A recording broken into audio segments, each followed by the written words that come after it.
Tonight on Global National, dirty business, literally.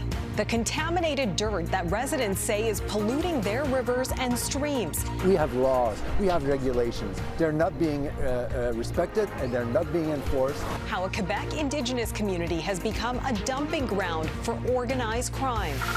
A changing of the guard. When a system is in crisis, it needs stable leadership, not chaos. The Liberal Party challenges New Brunswick's controversial leader. Plus, a steep drop in international student enrollments, what it'll mean for the overstretched housing market. And pride for Paralympians in Paris. Canada has been doing fantastic. The culmination of a tremendous run for Canada's athletes. Global National, reporting tonight. Nitu Garcha.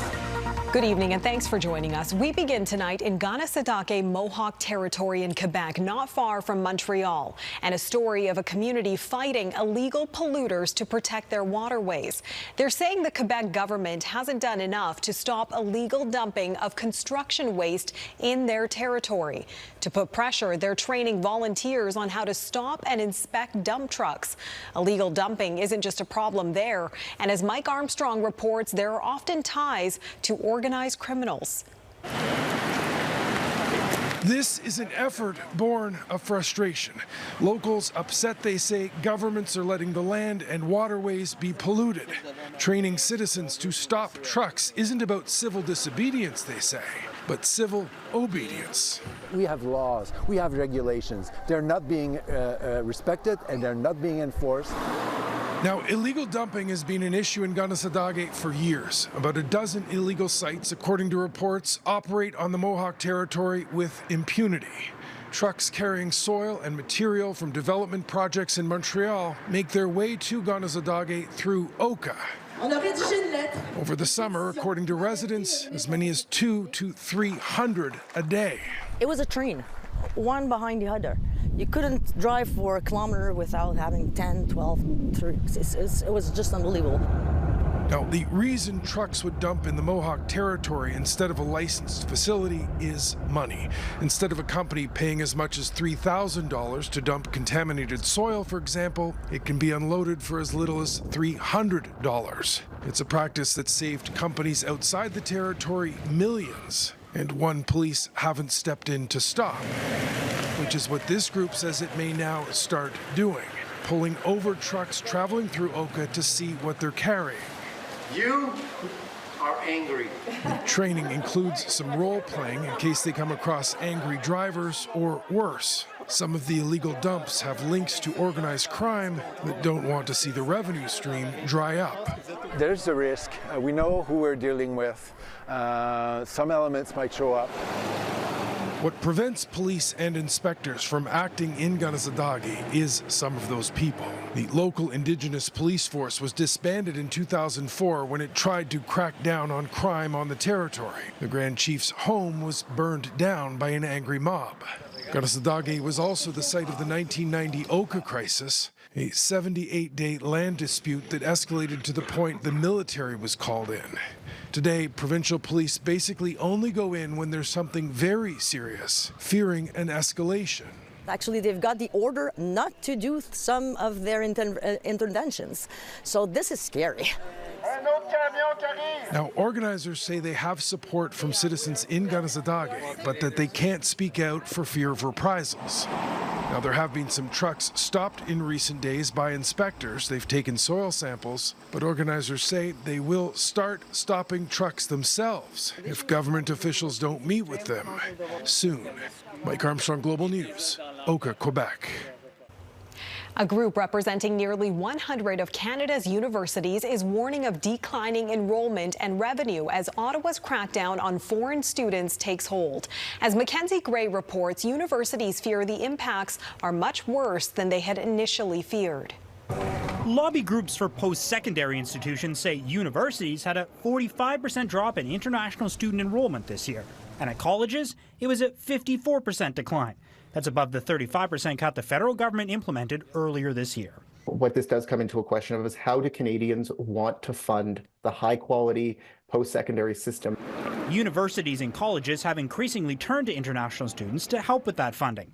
At Queen's University in Kingston, a Canadian student would pay just over $7,500 for a year's tuition. An international student pays nearly $57,000. The same situation at Fanshawe College in London, Ontario. International students pay 345% more compared to Canadian students. It really does pose an almost existential financial risk for Canada's universities. But post-secondary institutions have often ignored the financial risks for the communities they're in. A report from the Canada Mortgage and Housing Corporation notes that in most major urban centres, the increase in international students has contributed to higher rents and the lowest vacancy rates since 1988, and many post-secondary institutions have not helped with that situation. Like in Vancouver, where the University of British Columbia and Simon Fraser University had 23,600 international students enrolled in 2023, but both schools only have 16,500 student beds between them, an additional strain to Canada's most expensive housing market.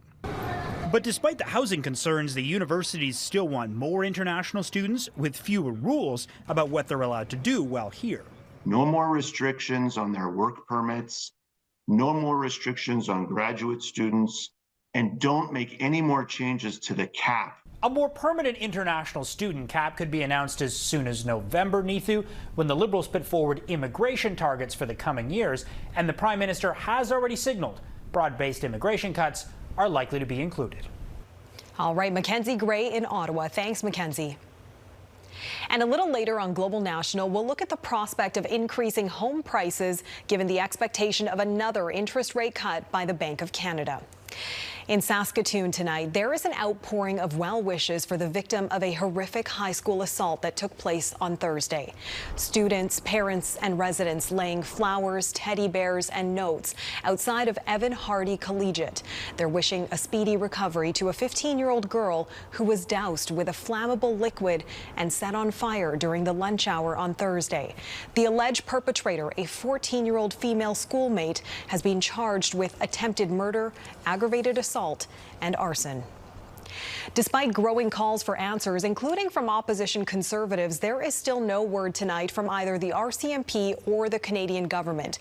The question remains how the 20-year-old Pakistani national we told you about last night, an alleged ISIS sympathizer, managed to enter Canada. He's accused of scheming to carry out a mass stabbing at a Jewish center in Brooklyn. The man, Mohammed Shehzab Khan, was arrested last week in the quiet Quebec community of Ormstown, not far from the Canada-U.S. border. The FBI alleges he was trying to enter into Vermont and then travel to New York. U.S. authorities had been monitoring him through undercover agents and tipped off the Mounties who arrested him without incident. New Brunswick's election hasn't been called yet, but it seems the province's Liberal Party has already kicked it into high gear. The party launched its campaign today ahead of the vote in October. As recent opinion polls suggest, they're leading over the governing Progressive Conservatives and controversial Premier Blaine Higgs. Silas Brown reports. A capacity crowd of over 400 people crowded Fredericton's Boyce Farmers Market Sunday to nominate the New Brunswick Liberals' final candidate for this fall's election, Liberal leader Susan Holt. But as the party officially launched its campaign, their chief opponent, Progressive Conservative Premier Blaine Higgs, was never far from the conversation. When a system is in crisis, it needs stable leadership, not chaos. The Liberal campaign slogan is "Focused on You," but Holt did tell reporters that the upcoming vote, scheduled for October 21st, will likely serve as a referendum on Higgs' 6 years as Premier. I think people will consider the contrast. They'll look at the last 6 years, they'll ask themselves if they're better off. Higgs has had a difficult 18 months, with cabinet minister resignations and criticisms of his leadership from inside the party, including over controversial changes to school gender identity policy. Political scientist J.P. Lewis says that means many in the province are more politically aware than they might normally be. The fact that we've had these personal conflicts, we might assume that the electorate has been a bit more engaged in terms of the news stories. The governing PCs are trying to make the election about another unpopular leader, Prime Minister Justin Trudeau, and have tried to use their key campaign plank, a 2 percentage point cut to the provincial portion of the HST, to tout their commitment to affordability and fiscal stewardship. Let's not put New Brunswick back in the red. On Sunday, the crowd was made up of a mix of longtime party supporters and some who are newer to partisan politics, but many are united in why they're supporting the party. Oh, I just think we got to get rid of Higgs, so that's why I'm supporting the Liberals. I see in this group of Liberals the desire to actually affect change and finish the promises they put out. It's that energy Holt is looking to harness. We're listening, and you're telling us it's time for a change. Holt and the New Brunswick Liberals will be hoping that that desire for change is shared by a majority of the province's 49 ridings. Silas Brown, Global News, Fredericton. Police in Waterloo, Ontario have charged a man after seizing more than 200 firearms.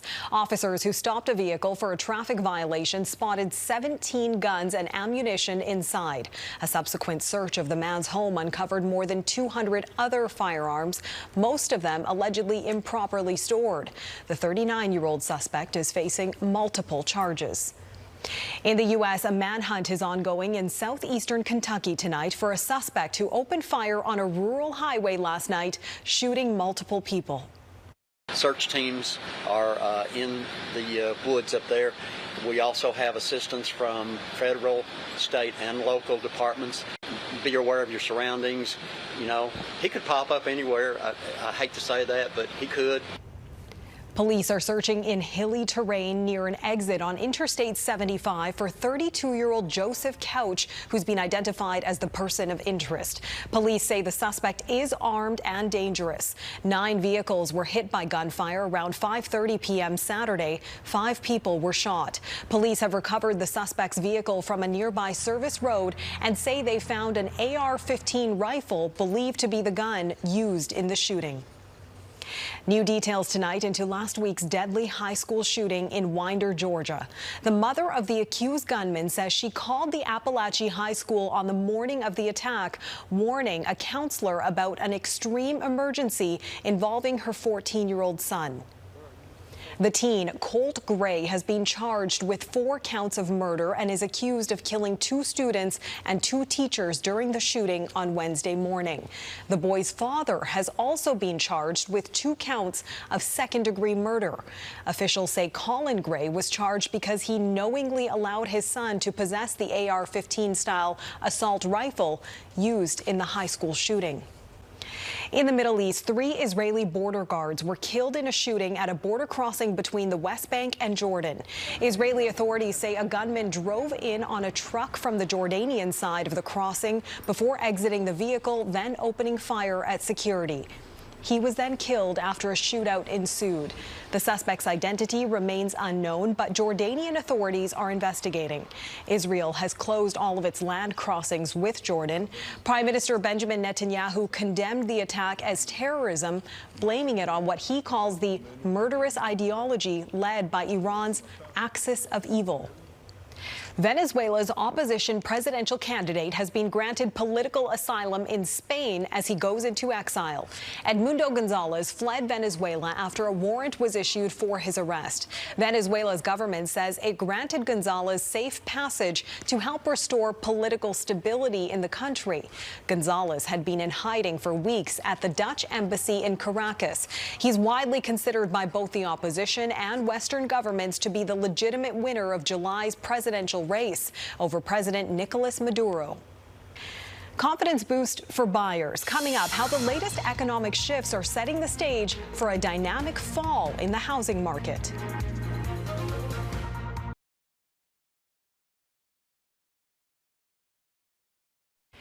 The Bank of Canada's expected decision this fall to slash interest rates for a 3rd time in a row is expected to spur activity in a relatively sleepy housing market. That's according to fall economic forecasts from several experts, though it could still take time for the impact of any rate to be felt. But as Anne Gaviola tells us, there are some exceptions, including the red-hot Toronto real estate market. Like the leaves changing colors this fall, the housing market is expected to see a shift, spurred by 3 breaks on the interest rate this summer from the Bank of Canada. There's a renewed sense of confidence amongst consumers. They've been waiting for these cuts. I do think that there's a lot of pent-up demand. According to RE/MAX's fall outlook, residential sale prices are expected to jump between 1% and 6% this fall in the majority of Canadian regions surveyed.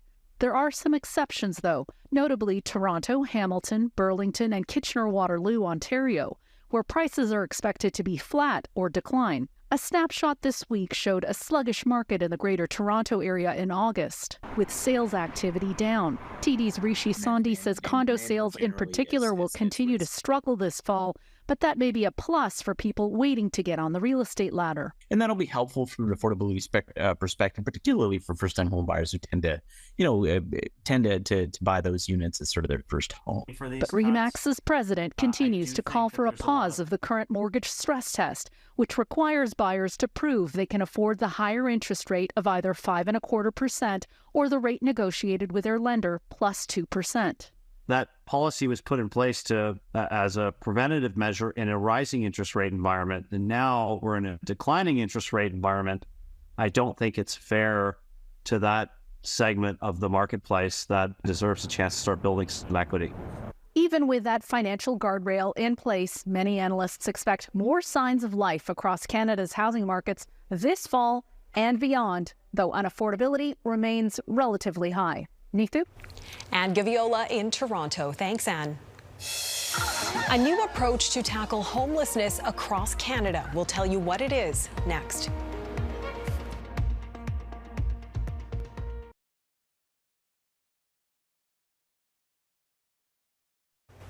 New video from Fisheries and Oceans Canada showing the remarkable rescue of a humpback whale in BC.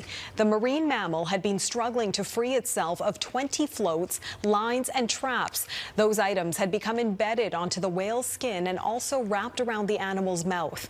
Experts say it's possible the whale had been traveling like this for months. It has been roughly 3 years since a clash between housing advocates and police in Halifax over a controversial tent encampment. A review into the incident found many issues with the way police had handled the crisis. Heidi Petracek reports on what Halifax has learned and the lessons experts say should be applied across Canada.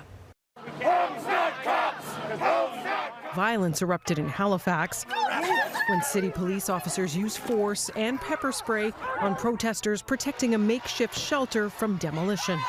25 people were arrested. Amongst my clients, there were injuries, including concussions and trauma, just having to go through that. Most of the charges eventually dropped. Now, almost 3 years after the chaos, an independent review by a Toronto law firm found mistakes and miscalculations made by city staff and police. Both made a last-minute unplanned decision that didn't take into account all the complexities. There were certainly some, including police officers, who identified that as a problem and recommended not proceeding. The report's 37 recommendations include a public apology, but neither the mayor nor the city's new chief of police, who wasn't in the job at the time, would commit to that. I think words are one thing, but our actions have shown how serious we are about dealing with people who are homeless. I'm not going to speak to all the recommendations in the piecemeal action. We will report back to the board when it's appropriate to do so. The report has also recommended the city's police department review its use of force policies and its policies around the deployment of pepper spray. The review does acknowledge Halifax's homelessness strategy has improved. A closure of encampment sites in March was without incident, although the city then had to designate 9 new sites this summer out of need. It's just completely strained and overwhelmed. The crisis won't be solved, says this social work professor, until government addresses poverty. We need to move housing outside of that private market. We need supportive community housing. All those things are happening, but it's going to take a lot of time. Cities such as Halifax forced to face the ongoing question of how best to help people in the meantime. Heidi Petracek, Global News, Halifax. Next, inspiring Canadian stories as the Paris Paralympics come to a close.